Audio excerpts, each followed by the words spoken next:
नमस्कार फ्रेंड्स, आपका एक बार फिर स्वागत है आज की नई वीडियो में।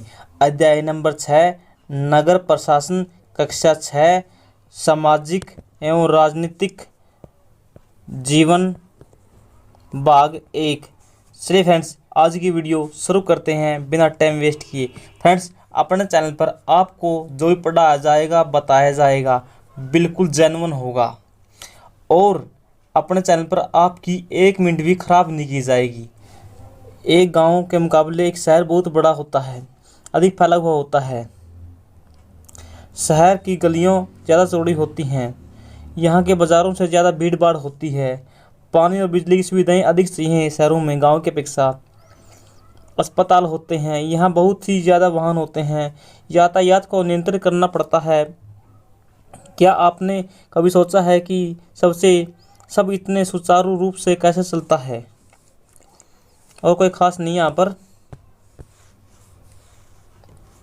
फ्रेंड्स, ये कोई ख़ास बात नहीं है। यहाँ पर एक कहानी बताई गई है कि एक बच्चा क्रिकेट खेल रहा है, उसके द्वारा एक गेंद को शॉट लगाया जाता है। वो गेंद एक लाइट ही लगती है, वो लाइट टूट जाती है और फिर उस लाइट का जाना बनाने के लिए नगर पालिका के पास जाते हैं। ऐसी करके कहानी है। इस कहानी को आप वीडियो रोककर पढ़ लें।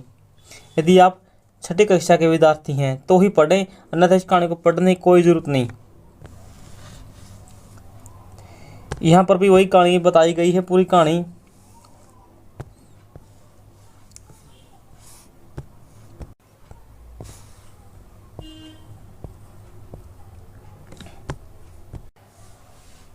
निगम पार्षद प्रशासनिक कर्मचारी, यहाँ कोई खास बात नहीं, आगे लिखी है खास बात। शहर को अलग अलग वार्डों में बांटा जाता है। हर वार्ड का एक पार्षद होता है। जिस प्रकार से एक वार्ड का एक मेंबर होता है, उसी प्रकार से एक वार्ड का एक पार्षद होता है। नगर निगम के कुछ निर्णय ऐसे होते हैं जो सारे शहर को प्रभावित करते हैं। ऐसे जटिल निर्णय पार्षदों के समूह द्वारा लिए जाते हैं। कुछ पार्षद मिलकर समितियां बनाते हैं। जो समितियां हैं वही विचार विमर्श के बाद फैसले लेती है, निर्णय लेती है कि कहाँ पर बस स्टैंड बनाना है, भीड़ भाड़ वाले बाजार से कैसे कचरा उठाना है, या नालियों की सफाई कैसे करानी है, और पानी का प्रबंध कैसे करना है, कचरा जमा कहाँ करना है, सड़कों पर रोशनी की व्यवस्था करनी है। ये सब कौन लेती है? पार्षदों की समितियां ही ये काम करती है। जब एक वार्ड के अंदर की समस्या होती है तो वार्ड के लोग अपने पार्षद से मिलते हैं।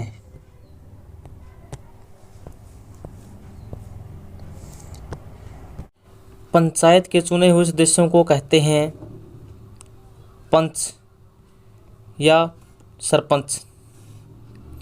शहर के विभिन्न में बंटा होता है वार्डों में। नगर निगम के चुने हुए सदस्यों को कहते हैं पार्षद। पार्षदों के समूह उन मुद्दों पर काम करते हैं जो को प्रभावित करते हैं नगर को या शहर को। पंचायत और नगर पालिका के चुनाव प्रत्येक 5 साल बाद होते हैं। पार्षद अगर निर्णय लेते हैं तो आयुक्त के नेतृत्व में दफ्तर के प्रशासनिक कर्मचारी उन निर्णयों को लागू करते हैं। जहां पार्षदों की समितियां एवं पार्षद विभिन्न मुद्दों पर निर्णय लेने का काम करते हैं, वहीं उन्हें लागू कौन करता है? प्रशासनिक या कमिश्नर लागू करता है। प्रशासनिक कर्मचारी करते हैं। आयुक्त और प्रशासनिक कर्मचारियों की सरकार द्वारा नियुक्ति की जाती है। जो आयुक्त और जो प्रशासनिक अधिकारी हैं, इनकी नियुक्ति किसके द्वारा की जाती है? सरकार के द्वारा की जाती है। लेकिन पार्षदों का चुनाव जनता के द्वारा किया जाता है प्रत्यक्ष रूप से, जबकि पार्षद निर्वाचित होते हैं। नोट इम्पोर्टेंट,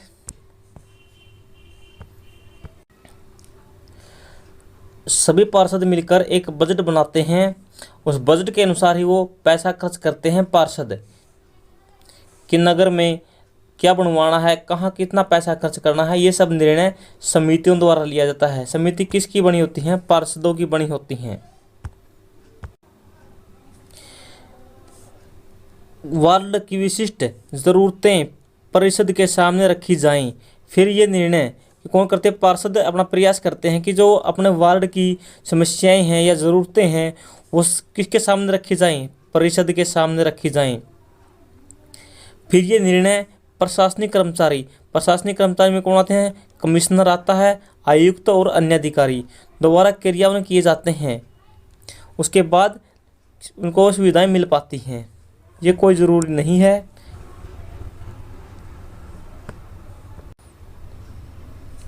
नगर निगम को पैसा कहाँ से मिलता है, इतने सारे काम करने के लिए बहुत सारा पैसा चाहिए।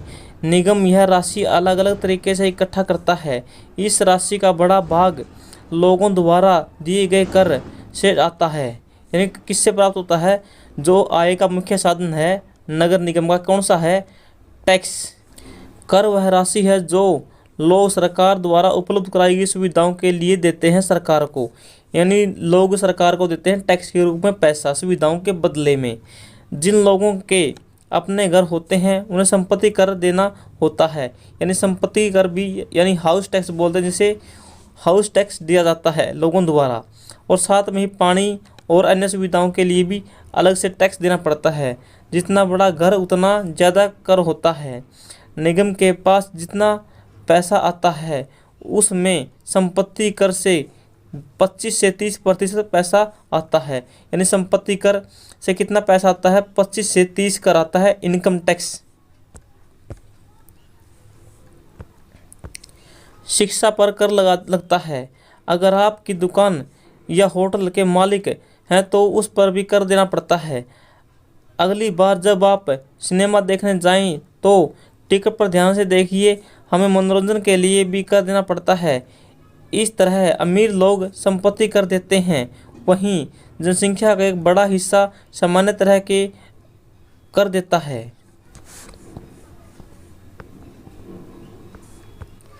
Note important.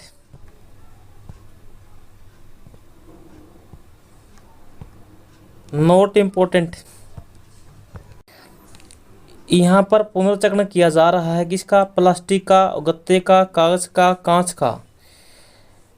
यदि किसी वार्ड की कोई समस्या है तो किसके पास जाना चाहिए लेकर, पार्षद के पास, क्योंकि लोगों द्वारा उसे वोट देकर चुना गया है। और कोई खास बात नहीं है यहाँ पर।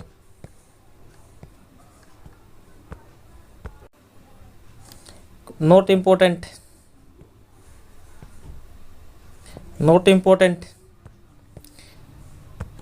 चलिए इस पैराग्राफ को पढ़ते हैं। यास्मीन खाला ने बच्चों को जो नहीं बताया वह यह है कि हाल के समय में पैसा बचाने के लिए नगर निगमों ने कसर उठाने उसे ठिकाने लगाने के लिए निजी ठेकेदार रख लिए हैं। इसे निजीकरण कहते हैं। इसका मतलब है कि जो काम पहले सरकारी कर्मचारी करते थे अब निजी कंपनियां करती हैं। निजी ठेकेदार जिन मजदूरों को कचरा जमा करने उठाने का काम लगाते हैं उन्हें बहुत कम पैसा देते हैं। उन मजदूरों की नौकरी अस्थायी होती है। कचरा उठाने का काम काफ़ी खतरनाक है। अक्सर लोग उनके पास अपनी सुरक्षा के साधन नहीं होते हैं। अगर काम करते हुए वे घायल हो जाएं तो उनकी देखभाल वाला कोई नहीं है। Note important. 1994 में सूरत में भयंकर प्लेग फैला। सूरत भारत के सबसे गंदे शहरों में से एक था। 1994 में सूरत में भयंकर प्लेग फैला था। याद रखेंगे बीमारी कहाँ पर, सूरत में। क्या बीमारी, प्लेग कब फैली, 1994 में। लोग घरों और होटलों का भी कूड़ा कचरा पास की गली नालियों सड़कें में फेंक देते थे। इससे सफाई कर्मचारियों को कूड़ा कचरा उठाने तथा उन्हें ठिकाने लगाने में काफ़ी मुश्किल होती थी। ऊपर से नगर निगम अपना काम नियमित रूप से नहीं कर पाते थे। हवा प्लेग के जरिए फैलता था। जिन लोगों को प्लेग हो जाता था दूसरों से अलग रहना पड़ता था। सूरत में उस साल बहुत से लोगों की जान गई थी। करीब 3 लाख लोग शहर छोड़कर चले गए थे प्लेग के डर से। यह अनिवार्य कर दिया गया था कि नगर निगम मुस्तैदी से काम करे, सारे शहर की अच्छी तरह सफाई करवाई जाए।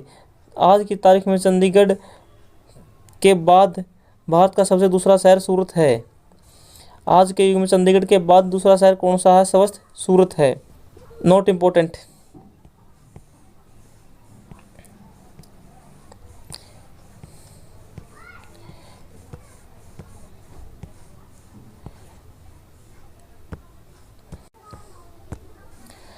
नगर निगम को संपत्ति कर से कितनी इनकम होती है?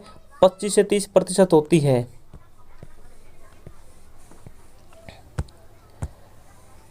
स्वच्छ भारत मिशन कब चलाया गया था? 2 अक्टूबर 2014 को याद रखेंगे। भारत सरकार ने देश भर के ग्रामीण और शहरी क्षेत्रों में सफाई को बढ़ावा देने के लिए 2 अक्टूबर 2014 को स्वच्छ भारत मिशन शुभारंभ किया था। स्वच्छ भारत स्वस्थ विद्यालय अभियान के तहत विद्यार्थियों के बीच स्वच्छता और सफाई के बारे में जागरूकता फैलाई गई थी। और कोई इंपॉर्टेंट नहीं है यहाँ से, ये याद रखेंगे। स्वच्छ भारत अभियान, ये लेसन यहीं पर समाप्त होता है। आप सभी को जय हिंद, भारत माता की जय। वीडियो को लाइक करें, चैनल को सब्सक्राइब करें, कमेंट में अपनी राय ज़रूर दें।